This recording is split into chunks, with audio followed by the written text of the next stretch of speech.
तो मथुरा का उल्टा राधुम ये हो जाएगा। लेकिन बीच का अक्षर जो है यह अहंकार का प्रतीक है। थू ये अभिमान है, अहंकार है। भगवान मथुरा में इसलिए नहीं रुके क्योंकि इसमें अहंकार रूपी कंस बैठा हुआ है। इसलिए तुरंत भगवान ने मथुरा का त्याग कर दिया और चले गोकुल में। कहाँ आए? गोकुल में, जहाँ गौ माता की सेवाएं होती है, जहाँ गौ माताएं रहती है। किसके घर में आए? नंद के घर में, जो सबको आनंद दे, जो सबको यश प्रदान करे। ऐसे भगवान गोकुल में नंद यशोदा के यहाँ आए। ये हमारा जीवन भी एक मथुरा की तरह है। हमारा ये शरीर एक मथुरा की तरह है। इसमें थू शब्द बैठा हुआ है।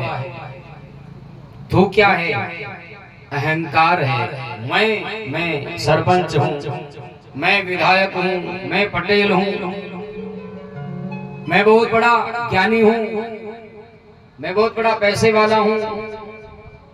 ये अहंकार। थू क्या है? ये अहंकार है। इसको निकालना है। जहाँ ये अहंकार रहता है वहां पर भगवान नहीं रुकते हैं। और जब अहंकार चला जाता है, अहंकार निकल जाता है, तो फिर मान लो थू निकल गया, ये अहंकार निकल गया, तो फिर कितने अक्षर बच गए? 2 अक्षर बच गए। वो 2 क्या है? रा थू म। बीच का अक्षर थू निकल गया, तो फिर क्या बच गया? रा और म। यदि हमारे जीवन में अहंकार अभिमान निकल जाता है तो फिर कौन आकर के बैठ जाता है? राम।